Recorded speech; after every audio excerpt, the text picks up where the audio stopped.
kelompok 2 ini mempresentasikan tentang metode penelitian ISO 25010.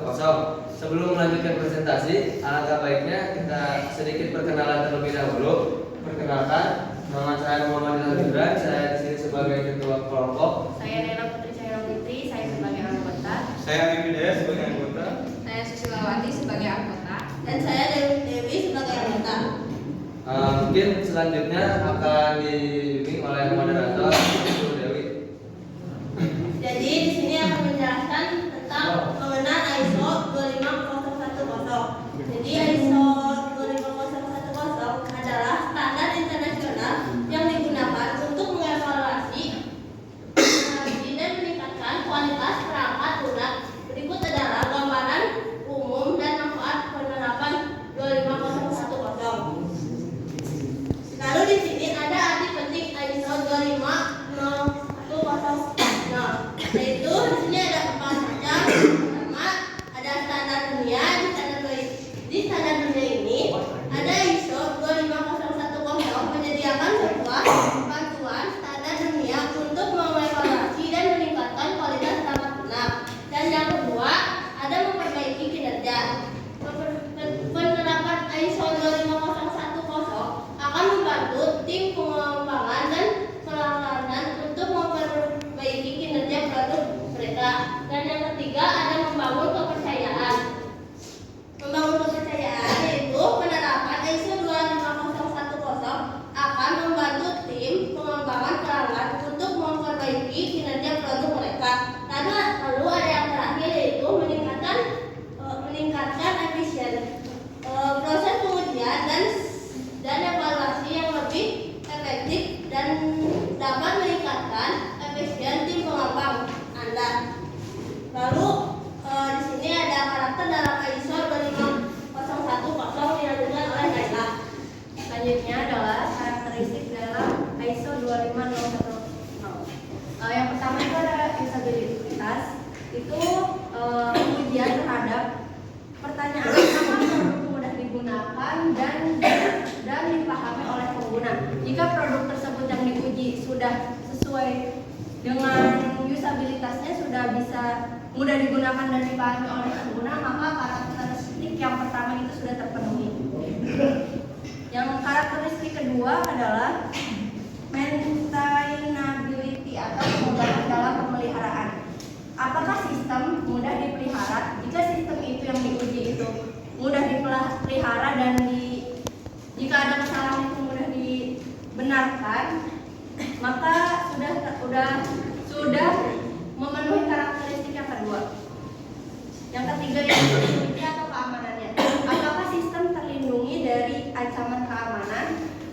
Jika sistem yang diuji juga sudah memenuhi keamanan, sudah terjaga, maka karakteristik yang ketiga itu sudah terpenuhi. Dan ada yang keempat itu portability atau apakah produk dapat dipindahkan ke lingkungan dan platform lain. Ini jika sistem yang diuji itu mudah untuk pindah ke platform lingkungan yang baru, maka karakteristik keempat itu sudah terpenuhi. Lalu selanjutnya akan dibacakan oleh Arif. Untuk yang selanjutnya ada sub karakteristik kualitas dalam ISO 25010. Yang pertama efisiensi yaitu apakah produk bekerja dengan cepat dan efisien. Kemudian ada reliability atau keandalan, seberapa baik produk dapat menangani bahan kerja yang tinggi secara konsisten. Terus yang selanjutnya ada kompatibilitas, apakah produk dapat digunakan dengan perangkat keras dan perangkat lunak lain. Kemudian ada learnability atau kompatibilitas, yaitu seberapa cepat pengguna dapat belajar untuk menggunakan produk. Lalu akan dilanjutkan oleh Gibran.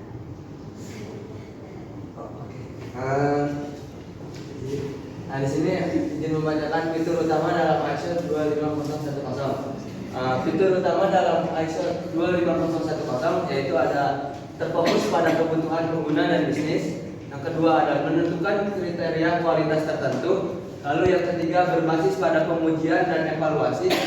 Dan yang keempat memperhitungkan faktor lingkungan. Nah, selanjutnya ada penerapan ISO 25010 dalam pengembangan perangkat lunak. Di sini ada analisis kebutuhan. Jadi dalam penerapan ISO 25010 ini pastikan kebutuhan pengguna dan bisnis tercakup dalam spesifikasi. Lalu yang kedua ada perancangan sistem. Dalam perancangan sistem ini yaitu memperhitungkan setiap karakteristik kualitas yang akan dicapai. Lalu yang ketiga ada pengembangan dan pengujian. Proses ini meliputi pembuatan pengujian dan validasi dari sistem yang akan dibangun. Lalu ada pemeliharaan dan peningkatan kualitas. Di sini yaitu memeriksa atau mengevaluasi kualitas produk dan memperbaiki masalah-masalah yang terdeteksi dalam sistem yang telah dibuat. Lalu selanjutnya ada keuntungan penggunaan ISO 25010. Yang pertama, lebih baik secara keseluruhan. Penerapan ISO 25010 dapat meningkatkan kualitas produk secara keseluruhan. Lalu ada yang kedua, lebih mudah membangun kepercayaan pelanggan. Dalam hal ini yaitu pelanggan akan lebih percaya pada produk yang mencapai kualitas yang tinggi. Lalu yang ketiga ada lebih mudah dapat reputasi yang baik.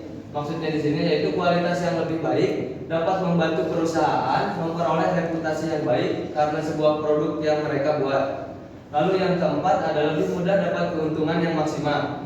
Produk yang berkualitas tinggi dapat membantu perusahaan memperoleh keuntungan yang lebih besar. Lalu akan dilanjutkan oleh Susi. Selanjutnya, apa sih perbedaan model Nicole dan ISO 25010? Yaitu model kualitas Nicole dan ISO 25010 adalah dua pendekatan berbeda dengan memahami dan mengukur kualitas perangkat lunak. Model kualitas MC Cole diperkenalkan pada 1977 oleh John D. MC Cole. Lalu mengidentifikasi 11 faktor kualitas yang dibagi dalam 3 kategori. Namun mungkin kurang mencakup aspek modern. Di sisi lain, ISO 25010 standar internasional dari ISO mengidentifikasi 8 atribut kualitas yang lebih luas dan diperinci, termasuk aspek pengguna dan konteks. ISO 25010 lebih terkini, relevan, dan digunakan secara luas sebagai panduan untuk mengukur dan mengelola kualitas perangkat lunak dalam tuntutan industri saat ini. Selanjutnya, apa sih perbedaan ISO 25010 dan ISO 9126? ISO 25010 dan ISO 9126 adalah standar internasional mengenai kualitas perangkat lunak. ISO 9126 adalah standar sebelumnya yang digantikan oleh ISO 25010.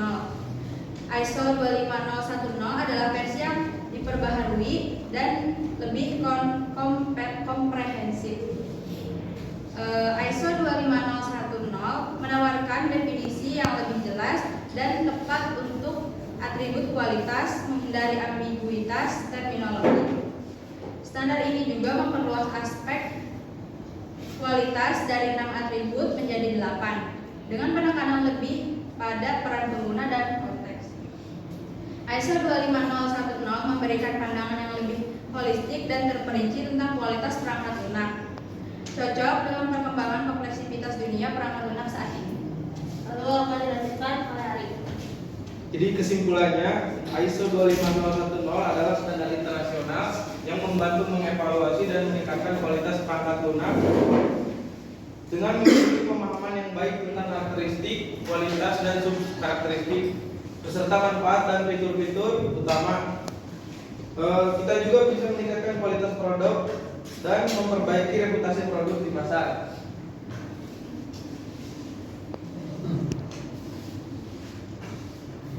Sekian presentasi yang bisa kami sampaikan untuk metode penelitian ISO 25010. Mungkin dari teman-teman apakah ada yang ingin bertanya? Sekian dari kelompok 2. Mohon maaf apabila ada kesalahan dan kekurangan dalam penyampaian materinya. Wabillahi taufiq wal hidayah. Wassalamualaikum